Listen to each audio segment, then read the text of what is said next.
Dicho esto, quisiera que empezáramos con nuestro estudio. El día de hoy vamos a terminar el capítulo 9. Yo titulé esta enseñanza "Los que conforman el pueblo de Dios". Ahorita voy a explicar el porqué del título. Sin embargo, quisiera hacer un pequeño repaso de lo que vimos la semana pasada. La semana pasada terminamos esta serie que titulé "El derecho de Dios", porque explicamos por qué Dios en ocasiones tolera a los malos y no actúa de manera inmediata. Comentamos que había una razón de mucho peso al Dios realizar esto, y dijimos que Dios siempre está cumpliendo propósitos. Dios tiene un propósito claro y definido, y es dar a conocer su gloria a todas las personas. Por lo tanto, Él tiene derecho de utilizar, como decía Pablo, a los vasos preparados para destrucción, a las personas que no quieren reconocer a Jesucristo como Señor y Salvador. Dios aún a esas personas las utiliza para dar a conocer su gloria. Vimos el ejemplo de Faraón. Es decir, ¿por qué es que Dios permite que Faraón endurezca su corazón? Y aun cuando Moisés le dice que Dios da una instrucción de que deje ir a su pueblo para que le sirva, Faraón endurece su corazón y no deja que el pueblo de Israel se vaya. Y nos hacíamos la pregunta, decir, ¿y por qué Dios desde la primera vez que fue Moisés no actuó en consecuencia?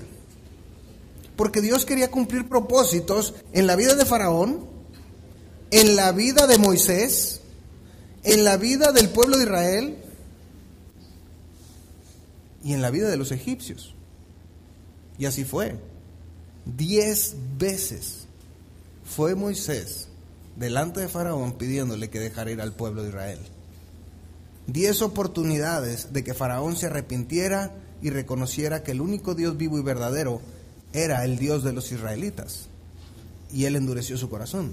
Como muchas personas de pronto escuchan el Evangelio, se les presenta a Jesús como el Salvador, como el único para llegar a la presencia de Dios, y endurecen su corazón creyendo que por ser buenos van a alcanzar el cielo, o creyendo que van a traicionar lo que sus abuelitos o lo que sus padres les han enseñado, y que eso es lo que ellos les dijeron y eso es lo correcto. Bueno, así como Faraón endureció su corazón, hay mucha gente que endurece su corazón con otras cosas. Dijimos que Dios está cumpliendo su propósito en el mundo, dar a conocer las riquezas de su gloria en las naciones.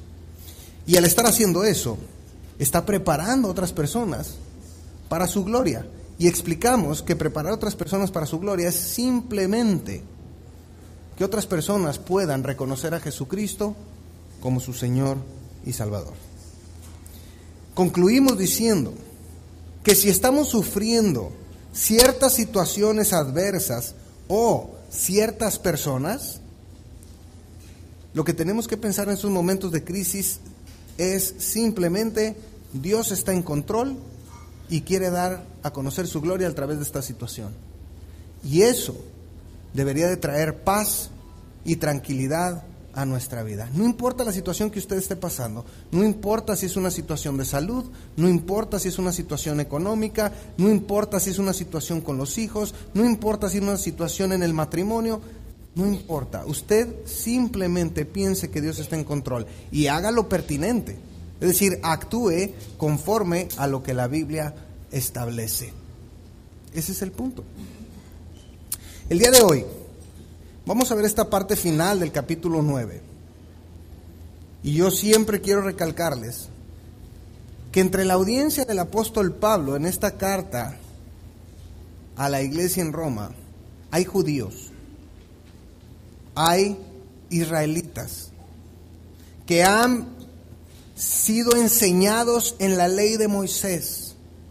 Y lo que Pablo está tratando de hacer es tratar de explicar cómo las cosas han cambiado con la venida de Cristo, que ya no son como antes, y que aún ellos, los judíos, tienen que tomar decisiones como la de seguir al Señor Jesucristo. Pablo explica en esta parte que vamos a ver, la parte final, que no debe de ser una sorpresa para ellos el hecho de que Dios esté trabajando con y a través ahora de los gentiles. Porque acuérdese que los judíos de este tiempo pensaban que ellos eran el pueblo escogido de Dios y que por ser el pueblo escogido de Dios, todo estaba bien. Pero ya había habido una transición en Dios trabajar directamente con los judíos a trabajar ahora con los gentiles y lo que ahora conocemos como la iglesia. Ya se había dado una transición. Pablo está explicando eso. Y ahora lo que Pablo va a hacer en este pasaje es citar a profetas del Antiguo Testamento como Oseas, como Isaías, que eran perfectamente conocidos sus escritos por los judíos, para demostrarles que esto no es nuevo, que Dios estaba interesado en todos los pueblos de la tierra y no solamente en los judíos. Dios dejó identificado a su pueblo con anticipación. Es decir, Dios eligió al pueblo de Israel para ser testigos de Dios y porque quería que el pueblo de Israel llevara el mensaje de Dios a todas las naciones. Pero ¿qué fue lo que hizo Israel? Se guardó el mensaje para sí, no lo compartió, por lo tanto, fracasó Israel en el mandato que Dios tenía para ellos. No solo eso, sino que cuando Dios manda al Mesías, a Jesucristo, una profecía desde el mismo Éxodo, que Dios levantaría un profeta como Moisés y les da las características, y se presenta el Señor Jesucristo, y el mismo Señor Jesucristo les decía: no me crees lo que te estoy diciendo, mira las obras que estoy haciendo, ustedes conocen la ley, fíjense cómo en la ley se habla de mí, de lo que yo vengo a hacer. Sin embargo, ¿qué hicieron? Cerraron sus oídos, endurecieron su corazón y no fueron sensibles al mensaje de Jesucristo. Y no solo eso, fueron los autores intelectuales de la muerte del Mesías, del Hijo de Dios. Y digo autores intelectuales porque en ese momento Roma estaba en el poder, por lo tanto ellos entregaron al Señor Jesucristo a los romanos y los romanos se encargaron de crucificarlo.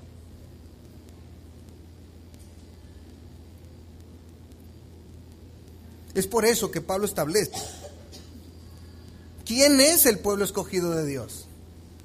Porque ellos creían que por ser judíos ya eran el pueblo escogido de Dios. Y dice Pablo, no. Pablo presenta 5 afirmaciones irrefutables de quienes sí y quienes no son el pueblo de Dios.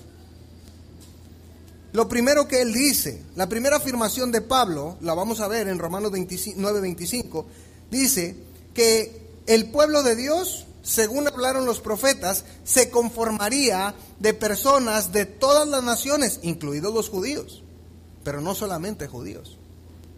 Por eso dice en Romanos 25:26, como también en Oseas dice: llamaré pueblo mío al que no era mi pueblo, y a la no amada, amada.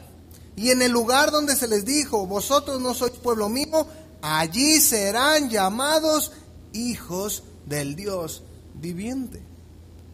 Fíjense, Pablo cita al profeta Oseas, un profeta conocido para los judíos. 3 aspectos. Llamaré pueblo mío al que no era mi pueblo. A la no amada, amada, es decir, a la que no amaba, ahora la amaré. Y a los que no sois mi pueblo, allí serán llamados hijos de Dios. Ahora, yo siempre he dicho que para Dios el futuro es historia. ¿Estamos de acuerdo con eso? O sea, es decir, Dios conoce todas las cosas. Eso se llama la omnisciencia de Dios. ¿Sí? El conocimiento anticipado de las cosas. Y hemos dicho que esta omnisciencia no quiere decir que Dios intervenga y tome decisiones por nosotros. Él ya sabe cómo acaba la historia de todos nosotros. Pero Él nos va a dejar que cada uno de nosotros vivamos nuestra historia y tomemos nuestras propias decisiones, porque nos ha dado a cada uno de nosotros libre albedrío para tomar decisiones. Dios no quiere marionetas, Dios quiere gente pensante que voluntariamente tome sus decisiones, ¿sí? Entonces, Dios, conociendo toda la historia, ya sabía lo que iba a pasar. Y por eso es que la Biblia es perfecta. La Biblia no tiene errores. La Biblia no tiene contradicciones. Cuando una persona ve contradicciones en la Biblia, no es más que la ignorancia de la persona acerca de lo que la palabra de Dios establece. Por eso una regla de estudio bíblico es siempre darle el beneficio de la duda a la Biblia. ¿Hay algo que no entiendes? No te hagas juicios en tu mente, deja que sea Dios el que aclare ese asunto, porque la Biblia es perfecta. Lo que Pablo está diciendo aquí es que en el pensamiento de Dios, en su plan, siempre estuvieron todos los pueblos de la tierra, no solamente los judíos, porque de pronto a mí me han preguntado y me dicen, pastor, pero entonces, si el pueblo de Israel, cuando vino el Mesías, lo hubiera acogido y le hubiera hecho caso, entonces nada más Israel hubiera sido salvo. No, por supuesto que no. Porque siempre en el plan de Dios y en el pensamiento de Dios, siempre estuvimos todos nosotros, los que no éramos judíos. Siempre, desde el principio. Y eso es lo que Pablo les está diciendo a los judíos. Hey, no se asombren de que ahora Dios esté trabajando a través de los gentiles. Eso desde el Antiguo Testamento que estaba. Desde el Antiguo Testamento. En Hechos 10:45, lo voy a leer, porque si no, luego no me alcanza el tiempo. Hechos 10:45 dice, de este dan testimonio todos los profetas, que todos, fíjese, usa un absoluto, todos, que todos los que en Él creyeren, ¿en quién? En Jesucristo, recibirán perdón de pecados por su nombre.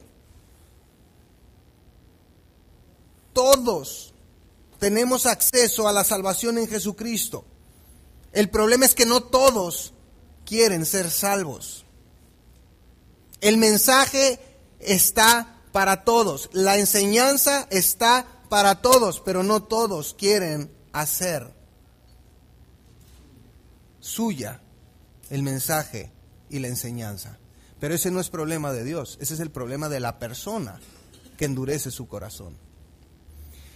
Pablo en Romanos 1:16 dice, porque no me avergüenzo del evangelio, porque es poder de Dios para salvación a todo aquel que cree, al judío primeramente y también al griego. A todo aquel que en él cree. ¿Qué les parece? Romanos 10:9-13, que si confesares con tu boca que Jesús es el Señor y creyeres en tu corazón que Dios le levantó de los muertos, serás salvo, porque con el corazón se cree para justicia, pero con la boca se confiesa para salvación. Pues la Escritura dice, fíjese, todo aquel que en él creyere no será avergonzado, porque no hay diferencia entre judío y griego, pues el mismo que es Señor de todos es rico para con todos los que le invocan. Versículo 3, importante, porque todo aquel que invocare el nombre del Señor será salvo. Lo hemos venido diciendo, el deseo de Dios es que todos procedan al arrepentimiento. Dios quiere que todos estén en su presencia. Nuestra responsabilidad es enseñarlo. Pero el problema al que nos enfrentamos es que muchas personas no quieren tomar esta decisión. Y no somos nosotros los que los vamos a convencer. Es el Espíritu Santo de Dios el que tiene que convencer a las personas.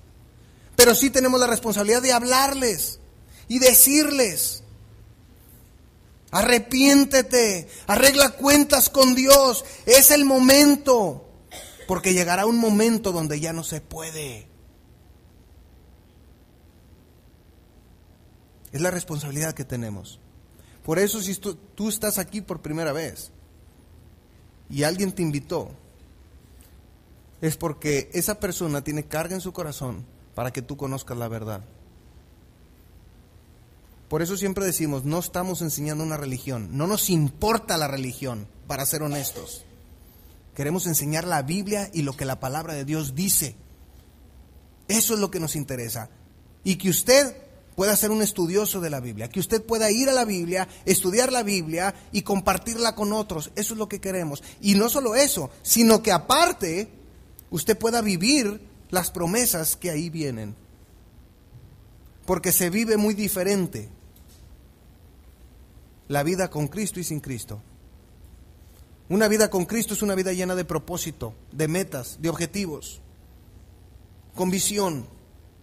Una vida sin Cristo es una vida vacía, materialista, consumista, sin trascendencia.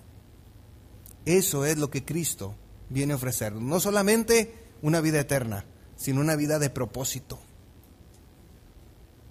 Qué interesante. Y gracias a Dios que hemos podido ser parte de ello. Dios siempre pensó en toda la humanidad y siempre ha tenido un plan para ofrecernos la salvación. Pablo le dice a su audiencia judía, ¿por qué te asombras? ¿No ha sido este el plan de Dios desde el principio?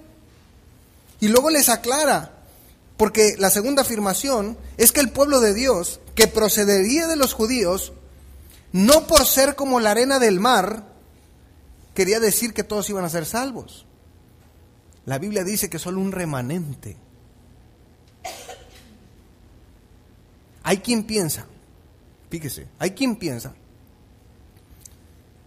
bueno, hay judíos que piensan eso, pero hay gente que no es judía que piensa que por el simple hecho de ser judíos, Dios los va a salvar.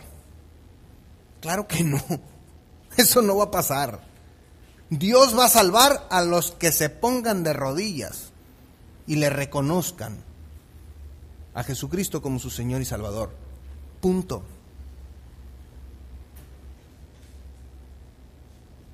Muchos están, pobrecitos de Israel y todo. A ver.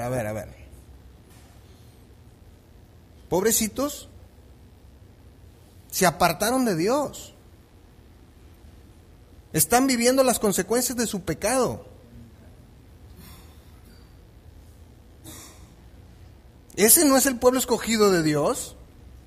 Ese es un pueblo inconverso que necesita arrepentirse, por el cual, igual que por otras personas, también tenemos que orar.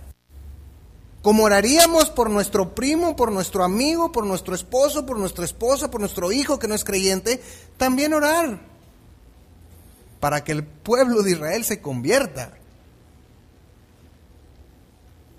Pero de pronto hay confusiones en la mente de la gente. Pero la Biblia es clara. Dice solo un remanente.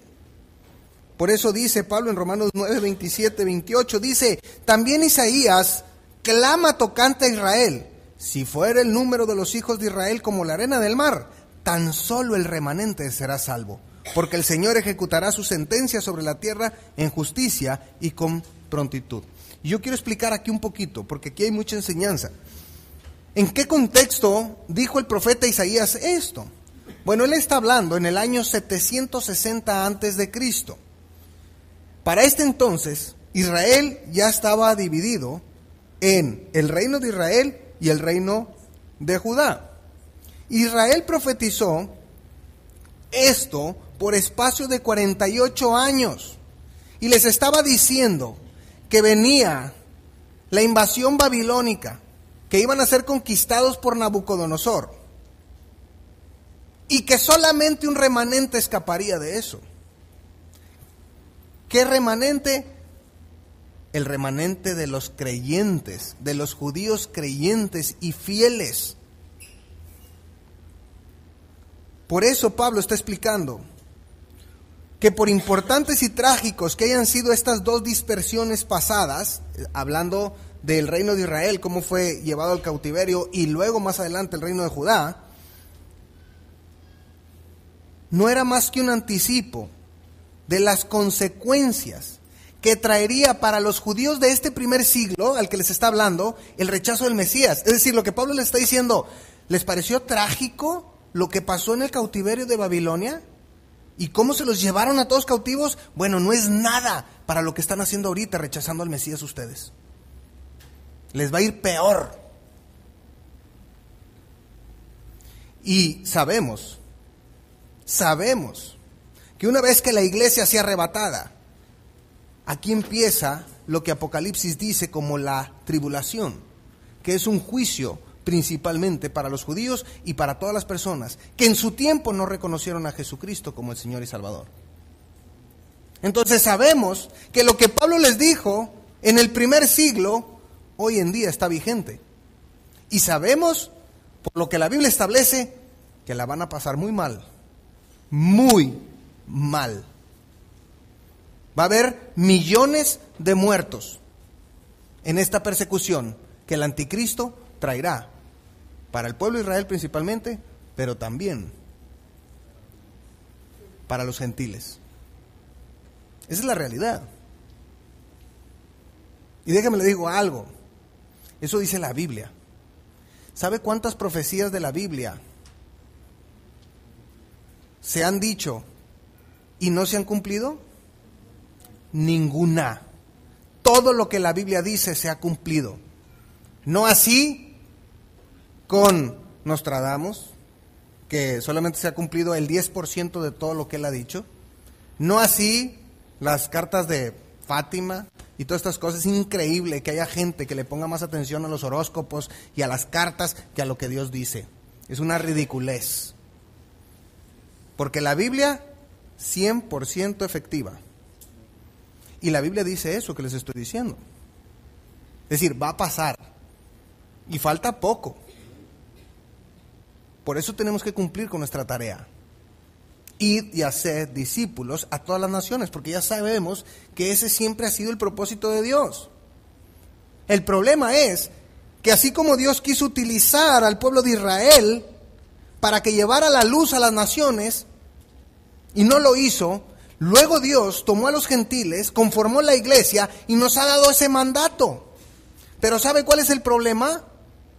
Que estamos actuando exactamente igual que los judíos. Nos estamos quedando con el mensaje para nosotros. Yo ya soy salvo, yo ya tengo la vida eterna. ¿Qué me importan los demás? Yo no les voy a hablar. Yo con que llegue el domingo y con mi familia yo estoy bien. No, no estás bien. Tienes un problema serio delante de Dios. Porque nos ha llamado a hablarle a la gente. Cada silla aquí vacía es responsabilidad de usted. Porque no está hablándole a la gente. Ese es el principio. Esa es la realidad en la que vivimos. Eso es lo que la Biblia dice. Y vamos a estar en un juicio también, que se llama el tribunal de Cristo, que no es un juicio para condenación, es decir, de ahí no nos van a mandar al infierno como a los que nunca reconocieron a Cristo, pero al final es un juicio.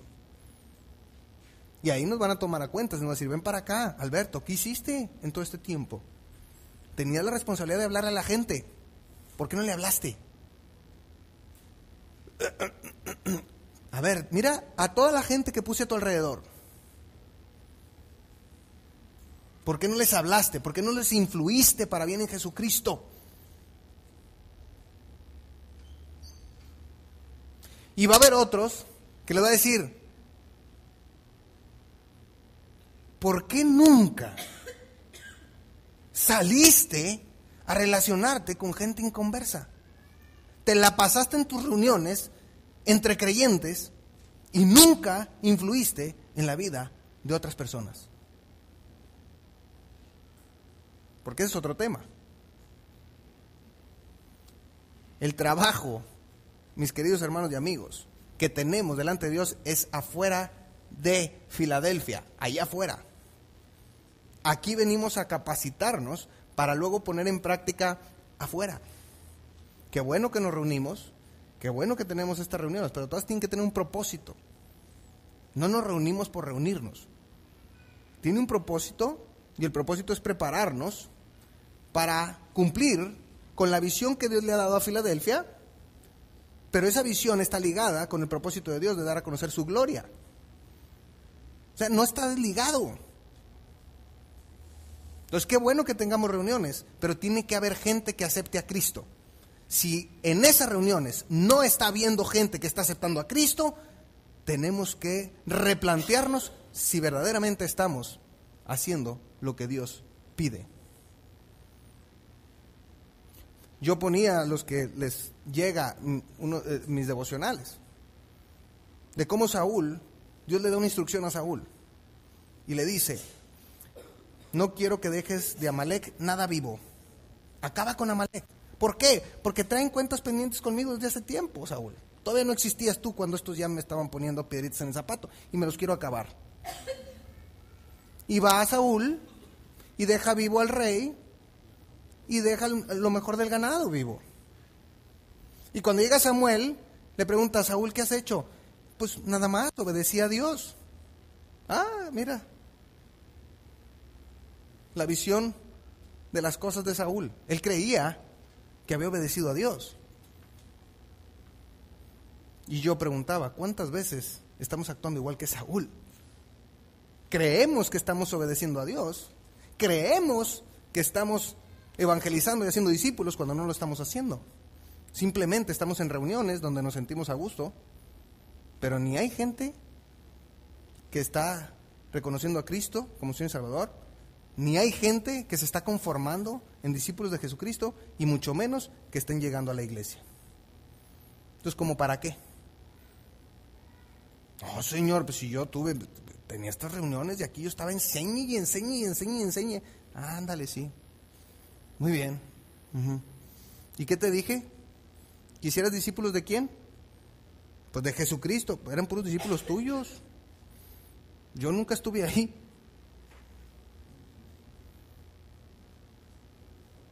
Y te mandé que salieras, pero te quedaste bien a gusto y bien cómodo ahí.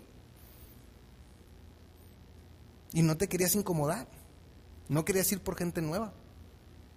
Entonces de pronto podemos estar actuando como Saúl. Podemos tener una visión de las cosas así. Pero fíjense,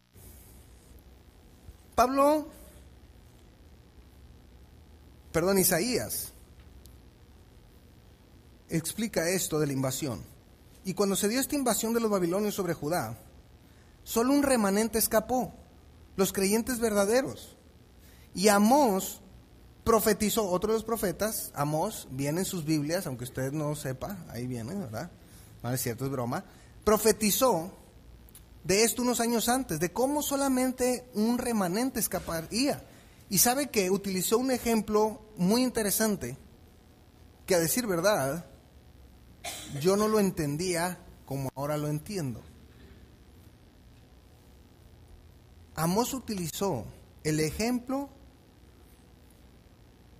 de lo que hace un pastor de las ovejas cuando una oveja es devorada por un animal salvaje. ¿Ustedes saben lo que el pastor tenía que hacer? ¿Alguien sabe? ¿Matar? Matar. Es muy interesante. Ya me doy cuenta que todos estábamos igual que yo, porque yo no lo conocía bien. Mire, Amós 3, 11 al 12, lo leo, no lo busquen. Dice: por tanto, Jehová el Señor ha dicho así: un enemigo vendrá por todos lados de la tierra y derribará tu fortaleza y tus palacios serán saqueados. Así ha dicho Jehová. De la manera que el pastor libra de la boca de los leones 2 piernas o la punta de una oreja. Y uno dice: no, que libre la oveja completa, pues ¿para qué quiere 2 piernas y una oreja? Tenía su razón de ser. Mire: así escaparán los hijos de Israel que moran en Samaria, en el rincón de una cama y al lado de un lecho. Ahí les va la explicación. Cuando un pastor no podía librar a una oveja del ataque de un depredador, hacía todos los esfuerzos para arrebatar alguna parte de los despojos a fin de llevarla a su dueño, al dueño del animal, como una prueba de que la oveja había sido atacada y devorada por un animal salvaje y que el pastor no la había robado ni la había puesto en venta. Por eso dice, como un pastor libra de la boca del león 2 piernas y la punta de una oreja, dice, así será con los hijos de Israel. ¿Qué quiere decir? Que solamente un remanente era lo que iba a escapar de esa invasión babilónica. Y cuando leemos de historia, efectivamente, fue solo un remanente. Y así va a ser en el futuro. No todo el pueblo de Israel van a ser salvos, solamente un remanente. Y va a haber 144,000 testigos de Jehová, los verdaderos, los de veras, judíos. Sí, porque yo no sé en cuántos millones van ahorita y son nada más 144,000. Pero bueno, entonces, estos, los de veras, donde el Espíritu Santo viene a posar en estos. Y la Biblia nos da las características. Son vírgenes. 144,000, 12,000 de cada tribu. Y ellos van a predicar el Evangelio. Pero solamente un remanente será salvo. No todo el pueblo de Israel. No todos los judíos.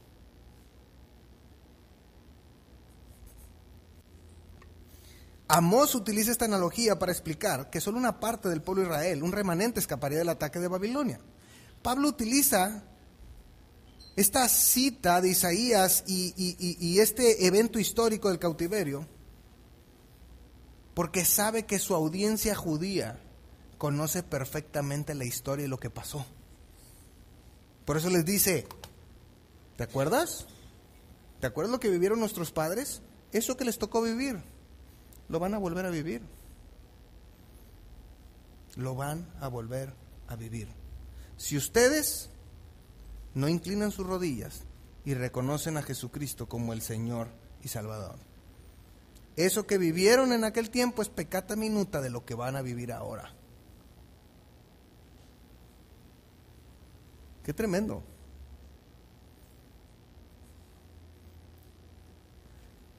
Por eso en Romanos 9:29 dice, y como antes dijo Isaías, si el Señor de los ejércitos no nos hubiera dejado descendencia, como Sodoma habríamos venido a ser, y a Gomorra seríamos semejantes. ¿Qué quiere decir esto?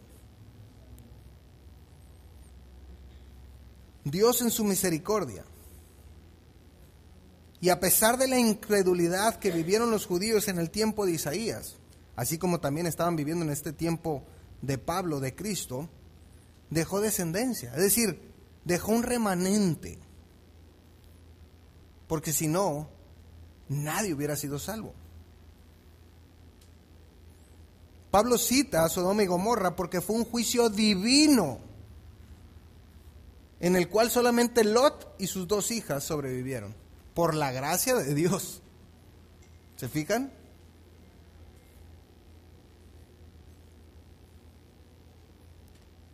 Por la gracia de Dios es que Lot y sus hijas sobrevivieron. Génesis 19, vamos un poquito a esta historia para refrescar algunos conceptos. Génesis 19, verso 24, dice, entonces Jehová hizo llover sobre Sodoma y sobre Gomorra. ¿Qué hizo llover? ¿Quién se acuerda?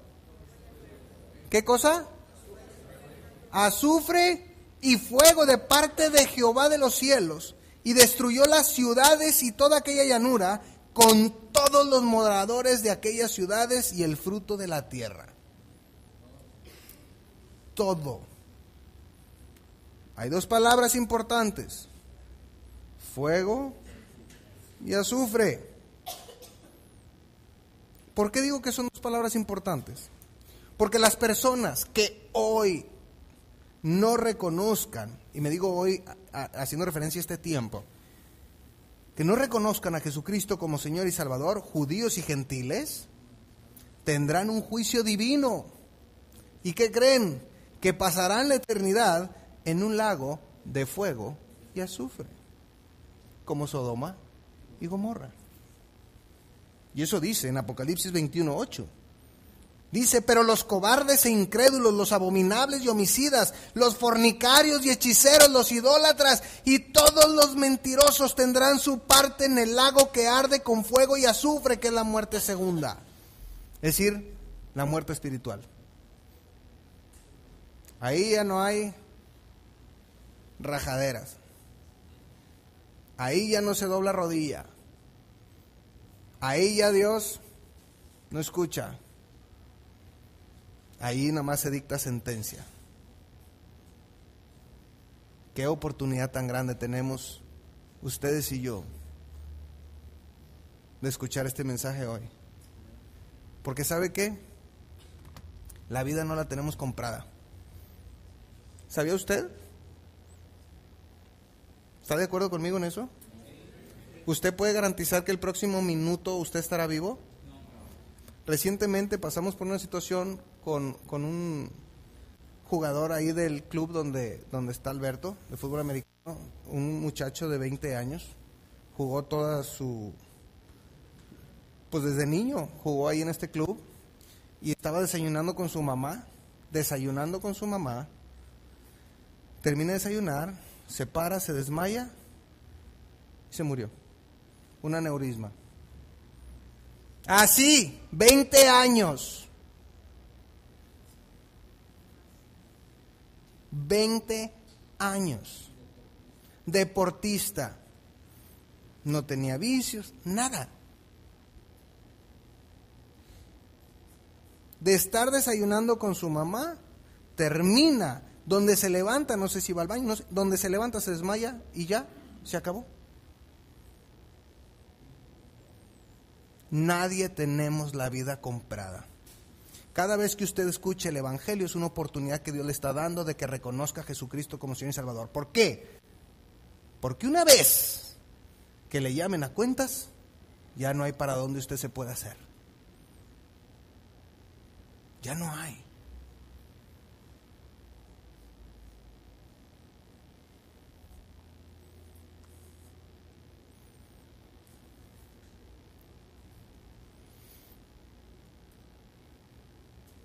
Por eso es que Pablo, podemos ver en esta carta a los romanos un sentido de urgencia del apóstol Pablo a esos judíos a que puedan creer en el Mesías. Sabemos que él tenía un amor entrañable por los judíos. Por eso está hablando con ese sentido de urgencia, como yo hoy estoy hablando a ti que estás aquí por primera vez escuchando, con un sentido de urgencia, decir, reconoce a Jesucristo como Señor y Salvador. No es una religión, es una manera de vivir. Deja que Él controle tu vida, que perdone tus pecados y que te dé la vida eterna, porque la vida no la tenemos comprada. A lo mejor yo no te vuelvo a ver, pero si tú te vas con ese mensaje hoy y Dios decide algo para tu vida, tú estarás en la presencia de Él por la eternidad y allá sí nos volveremos a ver. Pero depende de ti y de nadie más. Dice Pablo, son aquellos que van tras la justicia por la fe. Esa es la tercera confirmación en Romanos 9:30. Dice, ¿qué pues diremos? Que los gentiles que no iban tras la justicia han alcanzado la justicia. Es decir, la justicia que es por fe, mas Israel que iba tras una ley de justicia no la alcanzó. Es decir, Pablo está llegando aquí al final del capítulo y ya está concluyendo sus ideas. Y dice, oye, los gentiles originalmente no iban tras la justicia, sino iban tras la maldad. Pero han alcanzado la justicia por medio de la fe, por medio de creer en Cristo. Y resulta que los judíos, siendo tan religiosos, tan centrados en Dios, no alcanzaron la justicia en Cristo. Mientras que de repente los gentiles se volvieron a Dios en busca de la justicia por la fe. Dice, ¿cómo? Explícame. Dice Pablo, entiendan esto. No se trata de ser bueno o ser malo. Se trata de creer en Jesucristo por fe. Y eso es lo que pasa muchas veces también. Tenemos gente que ha vivido vidas completamente desordenadas. Sin embargo, en un momento histórico de su vida, reconocen a Jesucristo como Señor y Salvador. Y Dios empieza a transformar su vida. Y esa persona perversa y malvada resulta que el día que muera estará en la presencia de Dios. Y la otra persona, la contraparte, que era muy buena y socialmente muy bien aceptada, jamás reconoció a Cristo como Señor y Salvador. Y resulta que pasará la eternidad en el infierno. Porque el infierno está lleno de buenas personas, pero el cielo de pecadores arrepentidos. Es lo que Pablo les está diciendo. Está diciendo, ¿cómo? Ya sabemos lo que los gentiles hacían, pero resulta que han tomado las decisiones correctas. Y ustedes, que la ley vino a través de ustedes, que Dios escogió a este pueblo, etcétera, etcétera, resulta que no quieren creer en esto y ahora se van a quedar separados de Dios por la eternidad. Jesucristo les dijo, cuando estaba ahí con los fariseos en su ministerio aquí en la tierra, les dijo, hipócritas, bien profetizó de vosotros Isaías, como está escrito, este pueblo de labios me honra, pero su corazón está lejos de mí. Y yo quiero ser honesto. Hay gente que pudiera estar aquí llegando el domingo, que ya no llega, no lo sé, y que dicen ser cristianos, pero su corazón está lejos de Dios, está apartado de Dios. Es lo mismo. Y lo dice Pablo, el pueblo de Dios no tiene que ver con aquellos que buscan la justicia por las obras. Porque dice en el 32, 9:32 de Romanos, dice, ¿por qué? Porque iban tras ella no por fe, sino como por obras de la ley, pues tropezaron en la piedra de tropiezo. Pablo aquí está contestando la pregunta de por qué Dios se tuvo que apartar de los judíos. Israel estaba celoso por lograr la justicia, pero fracasó porque la buscó por medio de la ley, por medio de las obras. Como mucha gente quiere alcanzar la salvación, llegar a la presencia de Dios por ser bueno y por darle dinero al Teletón y por ayudar a y darle dinero a los niños de la calle, y creen que con eso se están ganando un pedazo de cielo. Error. Al contrario. Dice que eso delante de Dios, el que piensa que por eso está ganándose un lugar en el cielo, dice que son trapos de inmundicia delante de Dios. Que lejos de pagar la deuda la está haciendo más grande, porque eso equivaldría a que Dios acepta sobornos. Dios no acepta sobornos. Jesucristo decía, Mateo 7:22, estoy por terminar, muchos me dirán en aquel día, Señor, Señor, ¿no profetizamos en tu nombre? Y en tu nombre echamos fuera de demonios, y en tu nombre hicimos muchos milagros. Me la pasé haciendo cosas para ti. Pero mire lo que Dios les va a contestar. Nunca os conocí, apartados de mí, hacedores de maldad. El mismo Pablo deja claro esto en Romanos 3:20. Dice, ya que por las obras de la ley ningún ser humano será justificado delante de él, porque por medio de la ley es el conocimiento del pecado. No es por las buenas obras, es por reconocer a Cristo como Señor y Salvador. Sabiendo que el hombre, en Gálatas 2:16, sabiendo que el hombre no es justificado por las obras de la ley, sino por la fe de Jesucristo, nosotros también hemos creído en Jesucristo para ser justificados por la fe de Cristo y no por las obras de la ley, por cuanto por las obras de la ley nadie será justificado, así o más claro.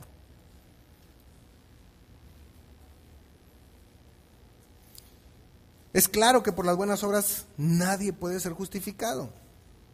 Pablo se lo recuerda a los judíos y a nosotros también. A nosotros hoy también. A ti también te lo está recordando Dios.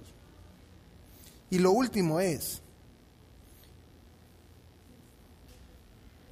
que el pueblo de Dios no son aquellos que tropiezan con la piedra. Pablo dice, ¿quién es esa piedra? En Romanos 9:33 dice, como está escrito, aquí pongo en Sión piedra de tropiezo y roca de caída, y el que creyere en él no será avergonzado. Esa piedra es Cristo.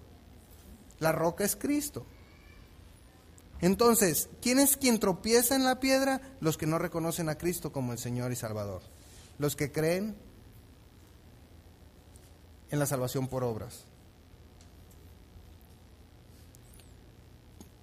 Concluyendo en esta parte de Romanos, en el capítulo 9, entendiendo que la audiencia de Pablo son judíos, Pablo les dice, si no creen en el Mesías, en Jesucristo, están tropezando con la roca que la misma Biblia habla de ustedes.